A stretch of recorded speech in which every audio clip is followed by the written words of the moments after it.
It's time for another day as a Danish electrician, and the customer said that the ventilator hadn't been working for years, so let's fix it. First of all, I measured that we did have some active power. That's lovely. What do you mean active? Well, there was a separate power source that was turned off. Luckily, you could just turn it on together with the light, and would you look at that? Now we have power on both the two terminals. That's great, and I'll show you it in a second. First of all, we turn off the breakers, then we go down and disconnect the old cable, pull it away like this. And with the cable all nice and tucked away, it's time to unscrew the old ventilator. Again, this is just some old thing, and I agreed with the customer simply to replace it to a new one.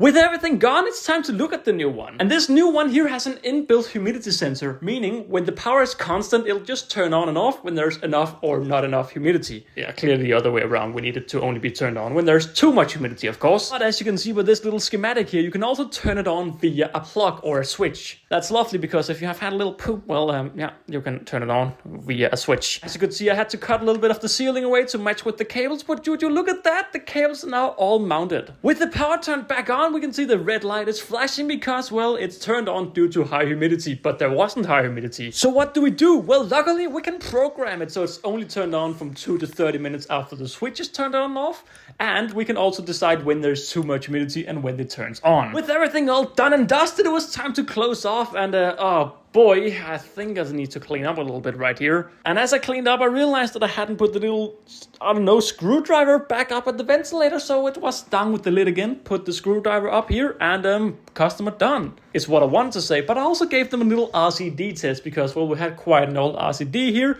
so we just tested to make sure everything was working as it was intended, and you know what? It did. Then it was time to customer number 2, and I grabbed everything, and I had to grab all of this because, well, I need to drill some holes. And you can just look how massive of a long walk it took to get all the way down to where I was working here. It was not fun to go a second time to grab all of my tools. But why did I need these tools? Well, my colleague said that I should put a switch right here and put the cables on the rocks visibly coming over there. And I was like, dude, don't you think we could just drill through this? It's probably gonna crack, but either way, I thought, it's a good day today, so let's try to drill it. And you know what? With the small hole, I succeeded, and with the larger hole, I somewhat succeeded because I think the vibrations of the drill, it vibrated the stone out here. But at least the stone is not cracked, meaning some other tradies can come and fix it. So I just put the cables through, and you can see it's a little bit loose. It needs to be fixed back in place. But then I came home, and with my civilian clothes switched on, I suddenly got a ton of materials dropped on my face. Like, what just happened here? Well, I got a package from a Danish company, I think they're Danish, called Vexer. And what are Vexer known for? Well, they're known for these orange things right here. What are these meant for? Well, they're meant for going up in the ceiling like this. Because if the customer wants another outlet for light, well, you can simply drill it up and just put it up here, which is lovely joffly. They also have this very strange lamp power socket when you mount your lights. And why is this strange? Well, it looks completely odd to the Danish ones, but also on the backside you have Vago connectors, so you can just connect your cables in via Vago. Now that is lovely. But how do you actually use the front? Because there's no visible screws. Well, luckily I got another box, this one also from the same company, but I also got some Haga?